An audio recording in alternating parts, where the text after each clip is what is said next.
नमस्कार दोस्तों। Genghis Khan एक महान मंगोल शासक था जो कि अपनी क्रूरता, बर्बरता, संगठन शक्ति और आक्रामक साम्राज्य विस्तार करने के लिए पूरी दुनिया में सबसे क्रूर सेनापति के रूप में पॉपुलर था। चंगेज खान युद्ध से पहले ही दुश्मन के हौसले को अपनी चपलता से परास्त करने में माहिर था। यही नहीं, एक बेहतरीन घुड़सवार और तीरंदाज के रूप में भी उसकी ख्याति दुनिया में चारों तरफ फैली हुई थी। आपको बता दें कि बचपन में ही चंगेज खान के पिता येसुजेई बगातुर को जहर देकर बर्बरतापूर्ण तरीके से मार दिया गया था। पिता की दर्दनाक मौत ने चंगेज खान को शुरू से ही कठोर और निडर बना दिया था। दुनिया के सबसे निर्दयी शासक होने के साथ साथ वो एक बेहद अनुशासित, शक्तिशाली, चतुर मंगोल शासक भी था, जिसने अपनी रणनीति और कुशलता के चलते 1206 से 1227 के बीच यूरोप और एशिया के ज्यादातर हिस्सों को जीत लिया था और अपने मंगोल साम्राज्य को विस्तार किया था। इसीलिए उसकी गिनती दुनिया के महानतम शासकों में होती है। मंगोल शासक चंगेज खान के आगे पूरी दुनिया को जीतने वाले सिकंदर और जूलियस सीजर जैसे सूरमा भी पानी भरते थे। चंगेज खान खानाबदोश जिंदगी का रहनुमा था, जिसे शहरी जीवन से सख्त नफरत थी। उसने और उसकी बर्बर सेना ने कई शहरों को नष्ट कर तबाही का खौफनाक मंजर खड़ा किया था।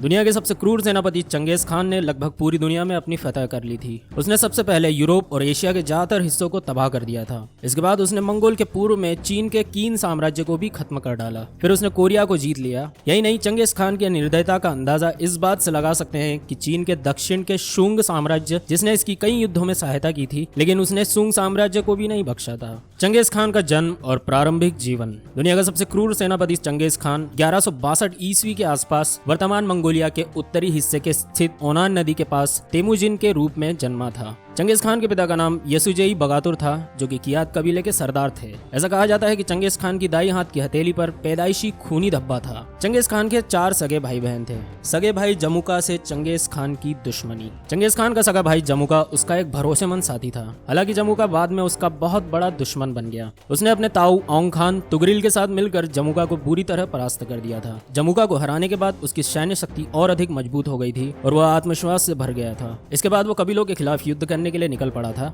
लेकिन इससे पहले उसने अपने पिता की मौत का बदला ले लिया था। चंगेज खान ने अपने पिता की मौत का लिया बदला। चंगेज खान जब थोड़ा सा बड़ा हुआ, तब उसने खानाबदोश जातियों को इकट्ठा किया और कुछ कबीलों को नष्ट कर अपने पिता येसुजेई की मौत का बदला लिया। इतिहासकारों के मुताबिक चंगेज खान के पिता को उसके ताऊ औंग खान और शक्तिशाली तारतार केराइट ने बेहद दर्दनाक मौत दी थी। जिसके बाद 1203 ईस्वी में चंगेज खान ने अपने पिता के हत्यारे औंग खान के खिलाफ युद्ध छेड़ा था और 1206 ईस्वी में अपने सगे भाई और सबसे बड़े दुश्मन जमुका को हराने के बाद वह स्टेपी क्षेत्र का सबसे ताकतवर और शक्तिशाली योद्धा बन गया था। चंगेज खान को केगन अर्थात विश्व सम्राट की उपाधि से नवाजा गया। चंगेज खान की अद्भुत ताकत को देखते हुए जमकुआ और केरियत उसके सबसे बड़े दुश्मन बन गए थे। हालांकि बाद में उन्हें चंगेज खान ने मार गिराया था। वहीं 1206 ईस्वी में उसके प्रभुत्व को देखते हुए मंगोलों की सभा कुरिलताई ने उसे अपने सरदार बना दिया और उसे केगन, सम्राट या सरदार या सार्वभौम शासक की उपाधि दी थी। इसके साथ ही उसे महानायक भी घोषित कर दिया गया था, जो आगे चलकर चंगेज खान के नाम से मशहूर हो गया।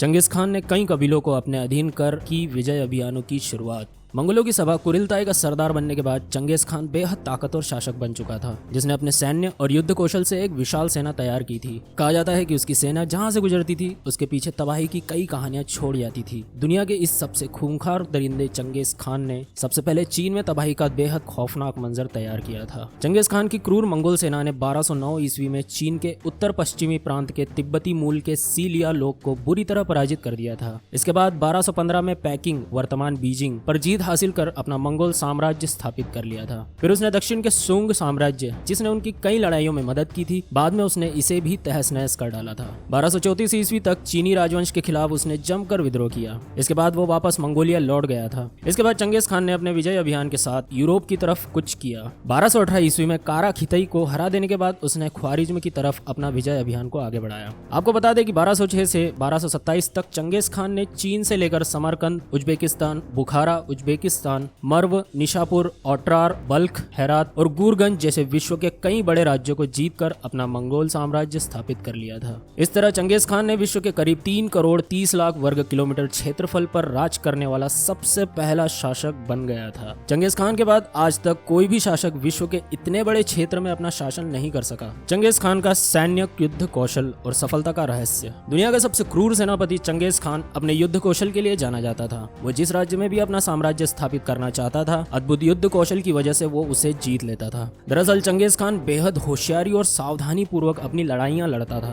वह अपने सैनिकों को खास ट्रेनिंग देता था। वहीं उस समय युद्ध में तेजी के लिए घोड़ों का इस्तेमाल होता था, इसलिए वो अपने सभी घोड़ों को भी युद्ध के लिए तैयार करता था। आपको बता दें कि अगर युद्ध में उसके किसी सैनिक का घोड़ा मर जाता था तो वह फौरन दूसरा घोड़ा अपने सैनिक के पास भेजता था। अपनी क्रूरता के लिए मशहूर मंगोल शासक चंगेज खान ने कई ऐसी लड़ाइयां भी लड़ी जिसमें उसका सैन्य बल विरोधी की सेना से कम था, लेकिन उसके बेहतरीन संगठन शक्ति और अनुशासन की वजह से चंगेज खान की सेना की ही ज्यादातर जीत होती थी। वहीं कई इतिहासकार विश्व के सबसे ज्यादा हिस्सों पर राज करने वाला निर्दयी सुल्तान चंगेज खान की सफलता का श्रेय उसकी सेना की चपलता को भी मानते हैं। उसकी सेना का सिर्फ एक ही मकसद पूरी दुनिया को जीतना था। इसके अलावा उसके बेहतरीन घुड़सवार युद्ध में आंख के गोलों के इस्तेमाल से भी उसकी सफलता की राह आसान हुई। वहीं जो सम्राट चंगेज खान के कहने पर टैक्स देने को तैयार हो जाते थे, उन शासकों को चंगेज खान नुकसान नहीं पहुंचाता था। वहीं उसने जितने भी प्रांतों पर मंगोल साम्राज्य स्थापित किया था, उसने उन प्रांतों की जिम्मेदारी भरोसेमंद, अनुशासित और काबिल व्यक्तियों को सौंपी थी। यह भी उसके विश्व के इतने बड़े हिस्से पर राज करने की प्रमुख वजहों में से एक थी। बर्बरतापूर्ण करीब 4 करोड़ लोगों को उतारा था मौत के घाट। चंगेज खान को विश्व के सबसे बर्बर और क्रूर सेनापति इसलिए कहा जाता है क्योंकि वह जिन क्षेत्रों से गुजरता था वहां के शहर तहस नहस कर देता था और बर्बरतापूर्ण मासूम बच्चों, युवाओं और महिलाओं को जान से मार देता था। इतिहास में उसकी क्रूरता के किस्से रोंगटे खड़े कर देने वाले हैं। ईरान में अपने विजय अभियान के दौरान उसने वहां की करीब 75% आबादी की जान ले ली थी। उसने लाशों और तबाही का ऐसा मंजर खड़ा किया था जिसकी शायद ही कोई कल्पना कर सकता है। चंगेज खान ने निर्दयतापूर्ण उज्बेकिस्तान के सबसे बड़े शहर बुखारा और समरकंद को जला दिया था। वहीं उसके इस कुकर्म से हजारों लोग जिंदा ही जलकर राख में मिल गए थे। उसकी बेपनाह बर्बरता को देखकर लोग खौफ में जीने लगे थे। वहीं लाखों महिलाओं को भी उसकी निर्दयता का शिकार होना पड़ा था। दुर्दांत चंगेज खान ने लाखों महिलाओं का बलात्कार और शोषण किया था।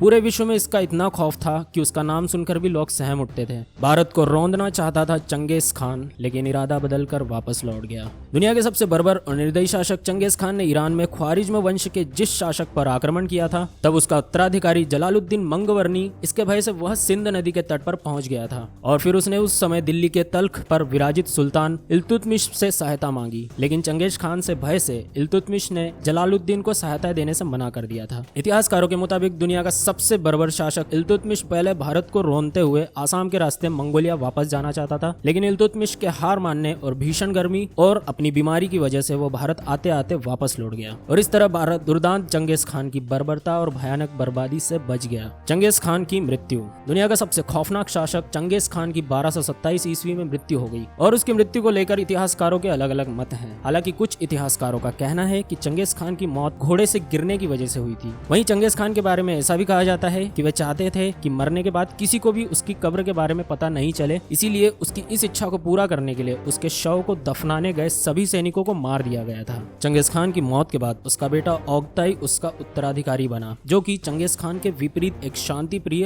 और दयालु शासक था। वहीं उसकी मौत के कई सालों बाद भी मंगोल साम्राज्य का शासन रहा। इस तरह चंगेज खान इतिहास में सबसे जालिम, क्रूर और निर्दयी शासक के रूप में मशहूर हुआ, जिसने दुनिया के कई हिस्सों में बर्बरतापूर्ण अपना साम्राज्य स्थापित किया था और कई बड़े शहरों को तहस नहस कर एक बड़ी आबादी का सफाया किया था और तबाही और मौत का भयावह मंजर खड़ा किया था। चंगेज खान की क्रूरता के किस्से सुनकर आज भी लोगों की रूह कांप उठती है। 41 साल की उम्र में चंगेज खान ने अपनी विजय अभियान की शुरुआत की और अपनी मजबूत संगठन शक्ति और ताकत से दुनिया के ज्यादातर हिस्सों में राज किया। चंगेज खान भले ही इतिहास का सबसे दुर्दांत शासक था, लेकिन उसके सैन्य युद्ध कौशलता, समझदारी, अनुशासन, काम के प्रति ईमानदारी, निष्ठा और मजबूत संगठन शक्ति की वजह से वह अपने मंगोल साम्राज्य को दुनिया के ज्यादातर हिस्सों में स्थापित करने में कामयाब हो सका था। दोस्तों, आज के लिए इतना ही। अगर ये वीडियो अच्छा लगा हो तो इसे लाइक करें और नए हो तो चैनल को सब्सक्राइब कर दें। Thank you.